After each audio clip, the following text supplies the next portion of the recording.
Avant de plonger dans cette histoire incroyable, pensez à vous abonner à la chaîne et à activer la cloche. Ici, chaque récit a quelque chose à dire, et vous ne voudrez pas en manquer un seul.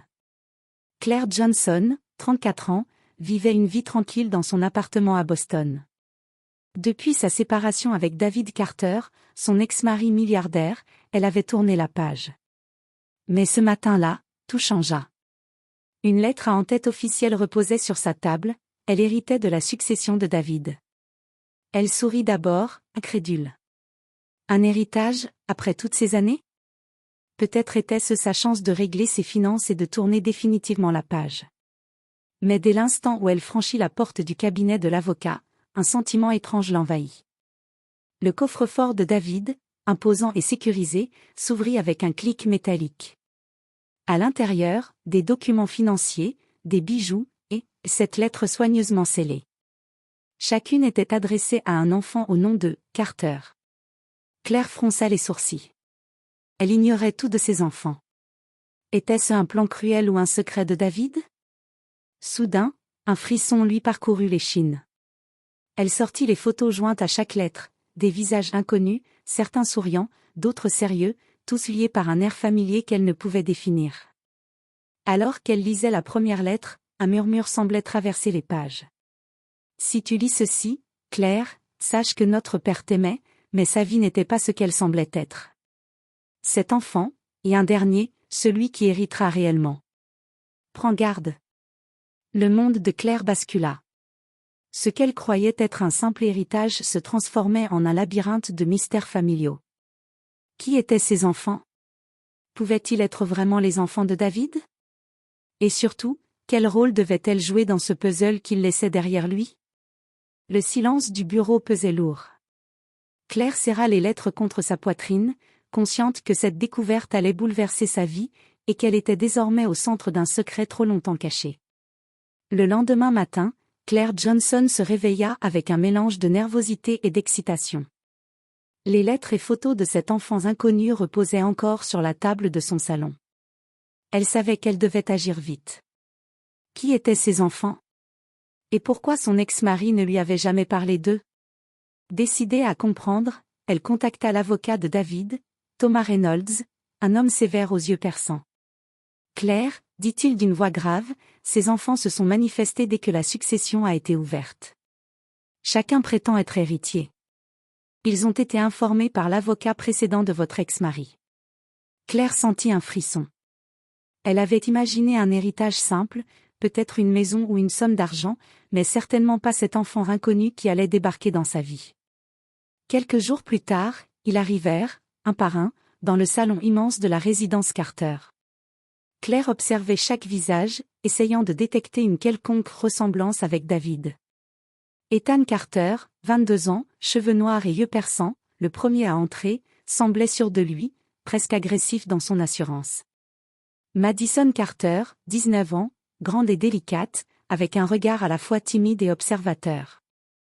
Logan Carter, 25 ans, le sourire charmeur mais calculateur, qui ne cessait d'évaluer chaque mouvement de Claire.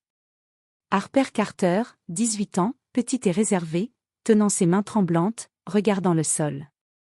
Caleb Carter, 21 ans, charismatique, posant un regard franc mais intense. Riley Carter, 23 ans, audacieux, presque provocateur, croisant les bras et défiant Claire du regard. Ava Carter, 20 ans, souriante, mais son sourire semblait cacher une ambition sournoise. Chacun prit place dans le salon, et un silence pesant s'installa. Claire sentait les regards se croiser, les alliances silencieuses se former. « Bienvenue, je suppose, dit-elle finalement, sa voix tremblante mais ferme. « Je suis Claire Johnson, et je suppose que vous connaissez David. » « Oui, Madame Johnson, » répondit Logan avec un sourire calculateur. « Nous sommes ses enfants. Et nous voulons comprendre ce que nous avons hérité. » Claire sentit son cœur s'emballer. Les enfants se lançaient des regards, certains nerveux, d'autres défiants. Elle comprit que cette rencontre ne serait que le début d'un conflit beaucoup plus profond qu'elle ne l'imaginait. Alors que le premier dialogue s'achevait, Claire se rendit compte que la véritable épreuve venait de commencer. Cet enfant n'était pas seulement là pour l'argent. Chacun portait un secret, et elle allait devoir découvrir la vérité, avant qu'il ne soit trop tard. Les jours suivants, Claire Johnson passe à chaque moment à rencontrer les 7 enfants individuellement. Chaque rencontre révélait une part de mystère supplémentaire, et elle commençait à comprendre que la vie de David Carter avait été bien plus compliquée qu'elle ne l'avait imaginé. Ethan Carter, le plus âgé, entra dans le bureau avec une assurance presque arrogante. « Je sais que vous doutez de moi, » dit-il, croisant les bras. « Mais je suis bien le fils de David. Ma mère et lui se sont rencontrés lors d'un voyage à New York, il ne voulait pas que vous sachiez. » Son regard était franc, mais Claire sentit une tension sous-jacente. Ethan semblait habitué à se battre pour obtenir ce qu'il voulait, et elle comprit immédiatement qu'il ne reculerait devant rien pour sa part de l'héritage. Madison Carter, en revanche, était timide et douce. Assise face à Claire, elle évita le contact visuel au début. « Je veux juste savoir si vous pouvez m'aider à comprendre mon père, » murmura-t-elle.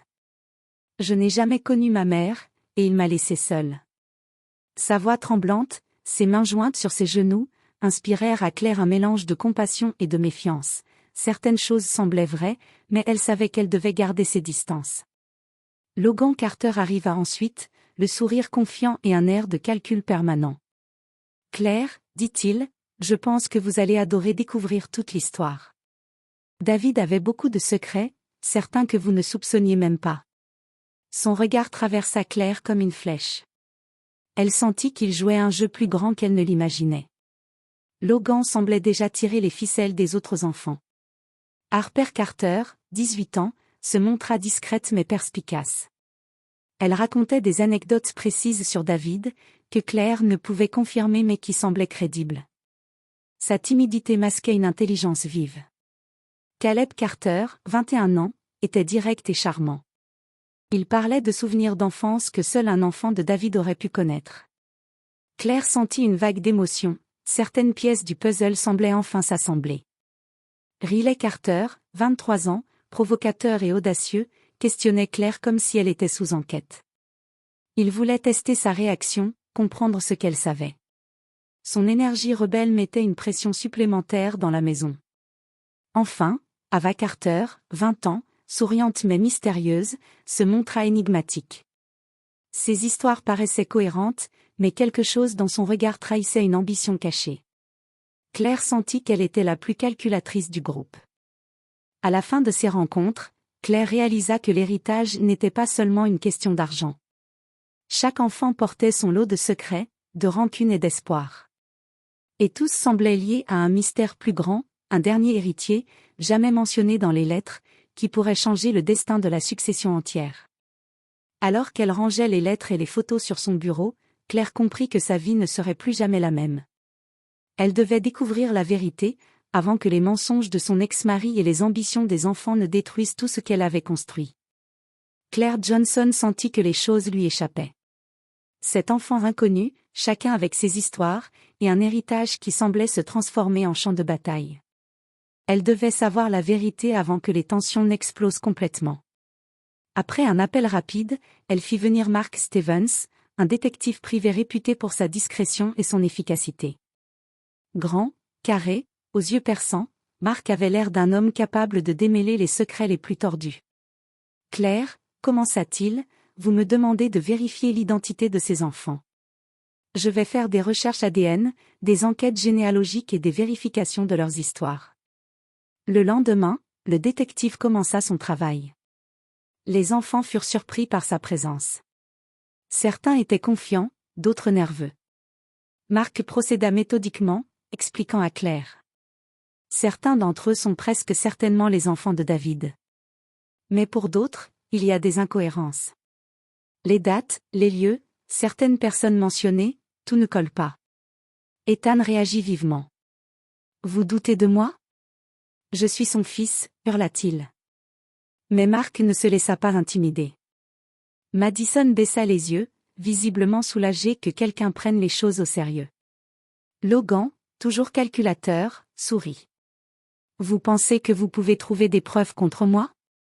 Bonne chance. » Au fil des jours, les tests ADN commencèrent à revenir.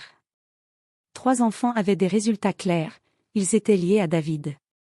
Les autres présentaient des zones d'ombre, certains indices laissaient penser à des liens indirects ou à de possibles impostures. Mark rapporta également des informations troublantes sur la vie de David. Il avait voyagé à l'étranger à plusieurs reprises, et certains documents suggéraient qu'il avait eu des enfants cachés dans différents états. Claire comprit que son ex-mari avait mené une double vie, et que les lettres qu'elle avait trouvées dans le coffre-fort n'étaient que la surface d'un mystère beaucoup plus profond. La tension monta dans la maison Carter. Les enfants, conscients des investigations, commencèrent à se méfier les uns des autres. Les alliances se formaient, les regards se croisaient, et chaque conversation pouvait devenir une manipulation ou une trahison. Claire réalisa que l'argent n'était qu'une partie du problème. La vraie bataille était celle de la vérité, découvrir qui étaient réellement ses enfants, et quel rôle chacun devait jouer dans l'héritage. Et dans le silence de la maison, Claire sentit un frisson, un dernier enfant, jamais mentionné, pourrait encore changer le destin de tous. La maison Carter, d'ordinaire silencieuse et élégante, résonnait désormais des éclats de voix et des disputes à peine contenues. Les 7 enfants, désormais conscients que leurs identités pouvaient être vérifiées grâce aux détectives, commençaient à s'affronter pour asseoir leur place dans l'héritage. Logan Carter, toujours le plus stratégique, convoqua Ethan et Caleb dans le salon.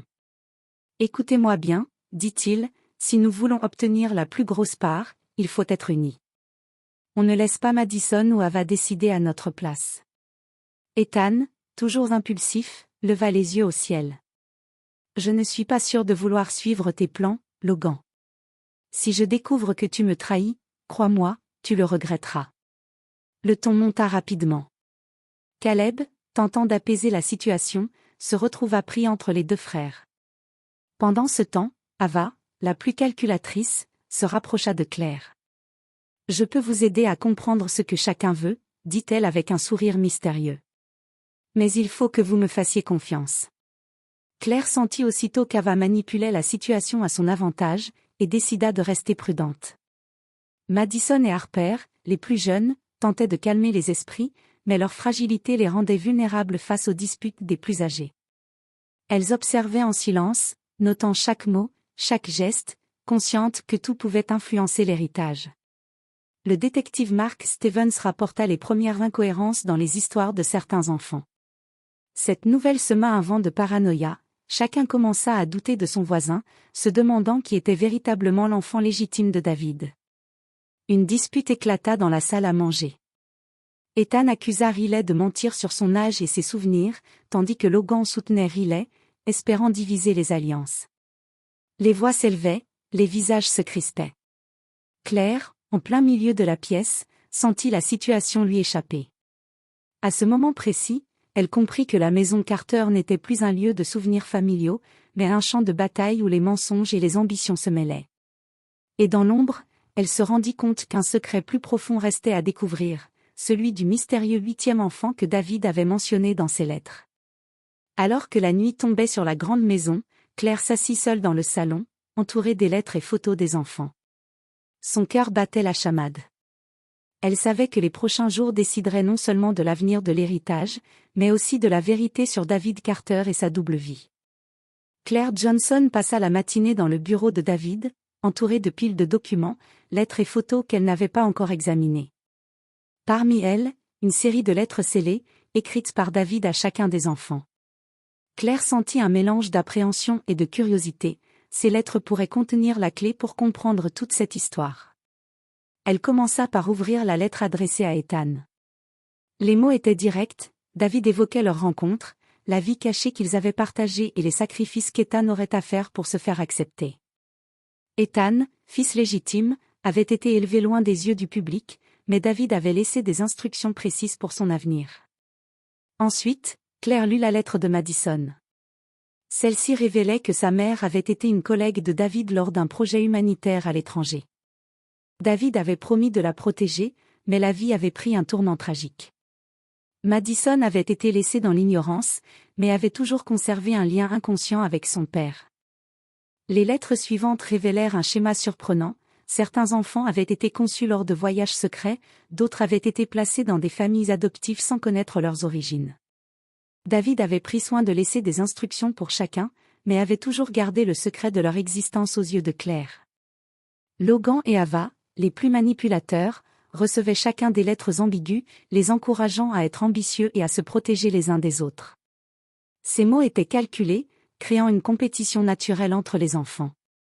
Harper, Caleb et Riley avaient des lettres plus simples, avec des souvenirs précis et affectueux, mais aucune mention des intrigues que David avait orchestrées. Ces lettres servaient à les connecter à leur père sans qu'ils comprennent pleinement le réseau complexe de relations qu'il avait construit. En lisant ces lettres, Claire comprit l'ampleur du mensonge. David avait mené une double vie, avec des enfants qu'elle n'avait jamais soupçonnés, chacun porteur d'une part de son héritage et de son secret. Certaines histoires semblaient sincères, mais d'autres contenaient des contradictions et des zones d'ombre. Le détective Mark Stevens entra alors avec de nouvelles informations, certaines adresses mentionnées dans les lettres étaient impossibles, et certains souvenirs semblaient inventés. Claire réalisa que certains enfants pourraient être là pour tromper la succession et obtenir une part de l'héritage sans lien réel avec David. Cette découverte amplifia la tension dans la maison Carter. Les enfants commencèrent à se suspecter mutuellement. Alliance, trahison et manipulation se mêlaient à chaque conversation. Et au centre de tout, Claire comprit que la vérité sur la succession et sur la vie de David restait incomplète.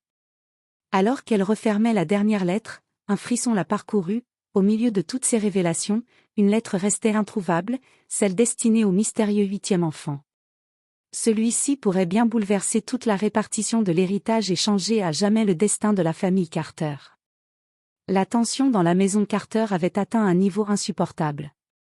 Les enfants semblaient désormais agir plus par stratégie que par affection, et Claire Johnson comprit que l'héritage n'était pas seulement une question d'argent, mais de pouvoir. Logan Carter, fidèle à lui-même, avait commencé à manipuler ses frères et sœurs. Il approcha Ava dans le salon, à l'écart des autres. « Écoute, Ava, murmura-t-il, si nous unissons nos forces, nous pouvons nous assurer que la plus grosse part tombe entre nos mains.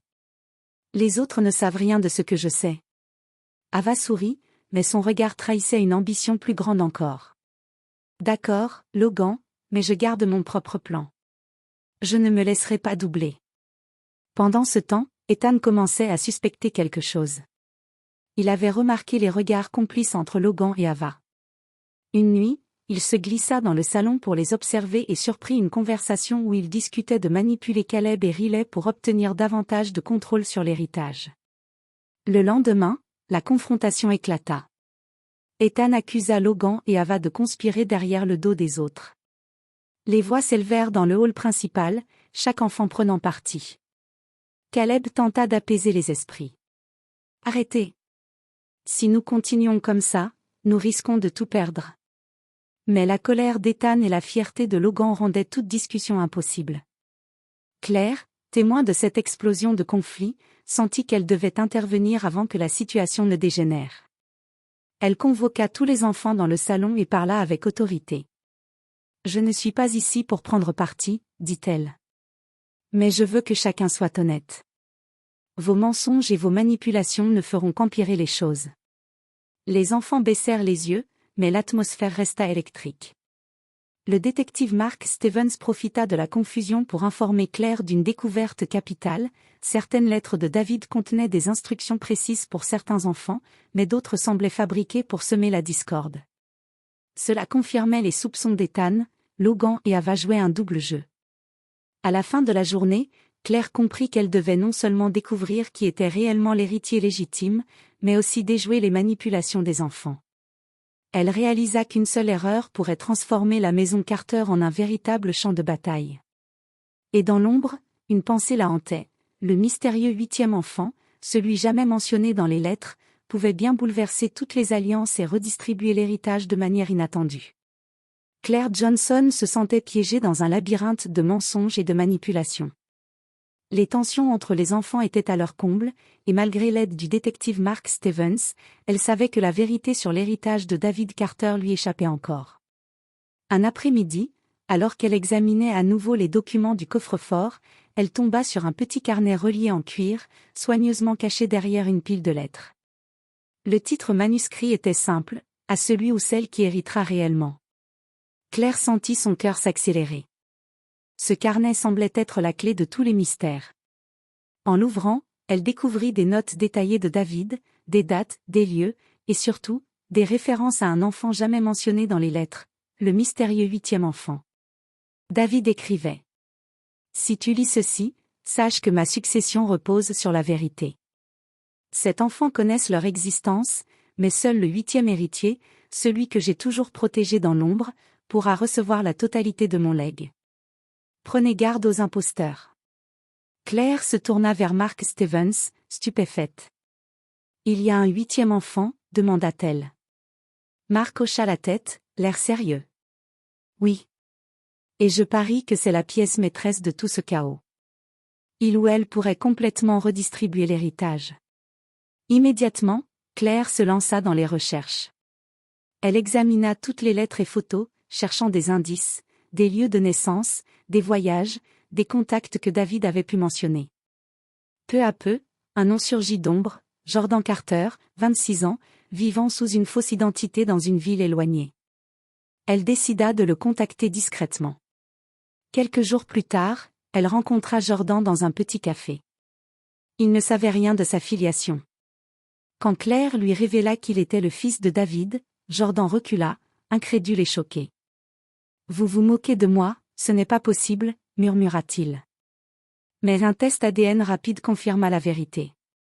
Jordan était bien le 8e enfant, celui que David avait protégé depuis toujours. Le retour de Jordan bouleversa immédiatement la dynamique dans la maison Carter.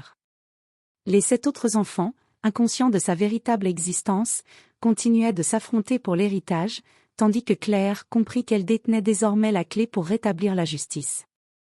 Cependant, une question restait en suspens. Comment Jordan allait-il gérer cette révélation? Et quel secret supplémentaire David avait-il pu cacher dans sa double vie? Alors que le soleil se couchait sur la grande maison Carter, Claire savait que le véritable tournant venait juste de commencer. L'héritage de David allait révéler encore plus de mensonges, d'ambition et de trahison qu'elle n'aurait jamais pu imaginer. L'atmosphère dans la maison Carter changea radicalement le jour où Jordan Carter entra officiellement dans le domaine familial. Claire Johnson avait organisé une rencontre discrète avec tous les enfants présents, expliquant qu'un nouvel héritier devait être révélé, sans toutefois dévoiler tous les détails. Lorsque Jordan franchit la porte, ses 26 ans à peine visibles dans son regard calme et attentif, un silence pesant s'installa. Les 7 autres enfants échangèrent des regards incrédules. Personne n'avait imaginé l'existence d'un 8e enfant. Logan Carter, toujours calculateur, fut le premier à réagir. Qu'est-ce que? Comment ça se fait que nous n'ayons jamais entendu parler de toi? Jordan haussa les épaules, affichant une sérénité qui contrastait avec la nervosité des autres. Je viens juste de découvrir qui je suis. Tout ce que je sais, c'est que je suis censé être ici. Ethan, impulsif, s'avança, le visage rouge de colère. Attends une minute, tu penses prendre notre héritage? Jordan ne répondit pas immédiatement. Il savait que ses actions dans les prochains jours détermineraient la confiance qu'on lui accorderait. Claire observa les réactions, chaque enfant affichait maintenant sa vraie personnalité sous pression. Madison et Harper étaient silencieuses mais attentives, tandis que Riley semblait prêt à défier le nouvel arrivant. Ava, en revanche, esquissa un sourire, elle sentait un nouveau jeu se profiler, un nouveau levier à manipuler. Mark Stevens expliqua alors calmement. Jordan est vérifié par l'ADN. Il est le 8e héritier mentionné dans le carnet de David.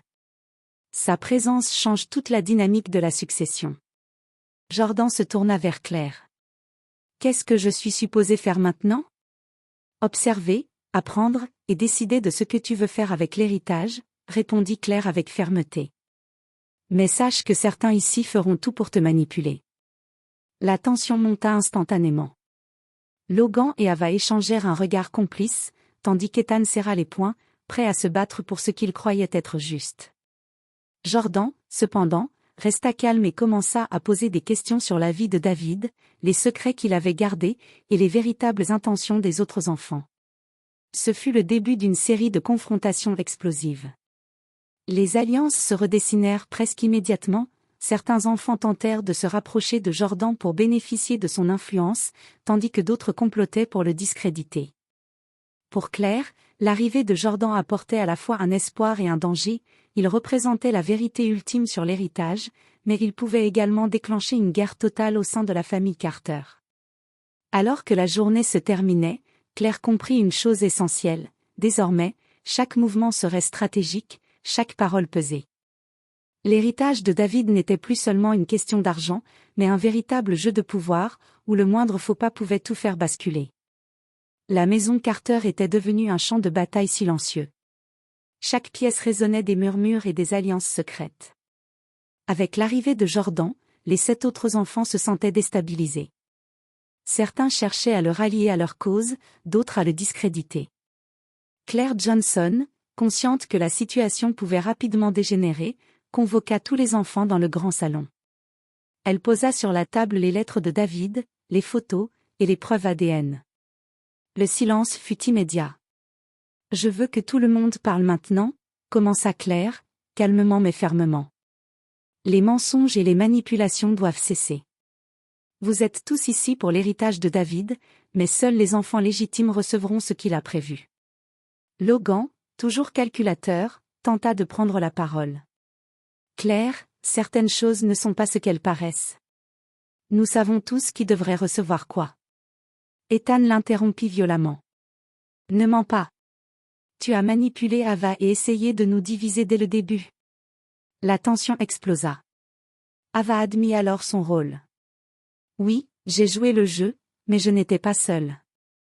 Logan et moi avons juste essayé de protéger nos droits. » C'est alors que Jordan prit la parole. Sa voix calme contrastait avec les éclats autour de lui. « Je ne suis pas venu ici pour voler quoi que ce soit. Je veux juste savoir la vérité sur mon père et sur ma place dans cette famille. » Claire lut alors à haute voix l'extrait du carnet de David, révélant l'existence du 8e enfant et précisant que celui-ci devait recevoir la part principale de l'héritage. Les yeux des 7 autres enfants s'écarquillèrent. « Jordan est le fils que David a protégé depuis toujours, » expliqua Claire. « Il est le véritable héritier désigné. » Les réactions furent immédiates, Ethan et Madison baissèrent les yeux, abasourdis. Logan et Ava échangèrent un regard, comprenant que leur manipulation venait de s'effondrer. Riley et Caleb, choqués, cherchaient à comprendre comment Jordan avait été caché pendant toutes ces années. Mark Stevens ajouta. Certaines lettres ont été falsifiées pour créer des conflits. Les véritables héritiers sont ceux confirmés par l'ADN et par les lettres authentiques de David. Cette confrontation permit enfin de mettre en lumière les véritables alliances et mensonges. Les imposteurs furent démasqués, et les enfants légitimes purent enfin se reconnaître. La vérité sur la vie double de David, ses secrets et ses intentions, émergea dans toute sa complexité. À la fin de la journée, Claire réalisa que l'héritage n'était pas seulement matériel, c'était une leçon sur la loyauté, la vérité et le courage. Les relations brisées pouvaient commencer à se reconstruire, mais seulement si chacun acceptait la réalité et ses responsabilités. Et au milieu de ce chaos, Jordan, calme et posé, comprit qu'il tenait désormais entre ses mains le pouvoir de rétablir l'équilibre familial. Le soleil se leva sur la grande maison Carter, illuminant enfin une atmosphère apaisée après des semaines de tensions et de conflits. Claire Johnson s'assit dans le salon, entourée des lettres, documents et photos qui avaient été au cœur de tant de mystères. Jordan Carter, le 8e enfant et véritable héritier, se tenait à ses côtés. Sa présence avait changé la dynamique familiale, mettant fin aux manipulations et aux alliances douteuses. Les 7 autres enfants avaient été confrontés à la vérité, certains étaient légitimes, d'autres avaient tenté de tromper la succession. L'avocat Thomas Reynolds annonça la décision finale. Conformément aux instructions de David Carter et aux résultats ADN, l'héritage sera réparti comme suit, Jordan recevra la part principale, conformément aux dernières volontés de votre père. Les enfants légitimes recevront une portion équitable. Les tentatives de fraude ou de manipulation seront exclues de la succession. Les visages des enfants légitimes exprimèrent un mélange de soulagement et de gratitude. Madison et Harper se rapprochèrent de Claire, tandis qu'Ethan et Caleb commencèrent à accepter la réalité. Logan et Ava, quant à eux, durent reconnaître l'échec de leur plan, mais la fermeté et l'autorité de Claire permirent d'éviter que la colère ne se transforme en conflit ouvert. Jordan, après avoir pris le temps de comprendre la vie de David et la complexité de sa famille, s'adressa aux autres enfants. Je ne suis pas ici pour diviser. Mon père nous a tous aimés, chacun à sa manière. Si nous voulons honorer sa mémoire, nous devons apprendre à travailler ensemble et à reconstruire ce que sa double vie a fragilisé. Petit à petit, un nouveau climat s'installa dans la maison Carter. Les rancunes et les suspicions laissèrent place à une coopération prudente. Claire, forte de son rôle de médiatrice, se rendit compte que l'héritage n'était pas seulement matériel, il représentait la vérité, la réconciliation et la possibilité d'un futur meilleur. Le carnet de David, conservé précieusement par Claire, devint un symbole de cette nouvelle ère. Chaque enfant comprit que les secrets avaient été nécessaires pour protéger certains, mais que la transparence et l'honnêteté étaient désormais essentielles. À la fin de la journée, Claire observa la maison silencieuse mais paisible. Jordan s'installa aux côtés de ses frères et sœurs légitimes, et un sentiment d'unité naquit enfin. La famille Carter, autrefois fragmentée par les mensonges et les ambitions, avait trouvé un nouvel équilibre. Claire sut alors que, malgré tout, la vérité et la loyauté avaient triomphé. Et que l'héritage le plus précieux n'était pas l'argent ou les biens matériels, mais la reconstruction d'une famille brisée, prête à avancer ensemble vers l'avenir.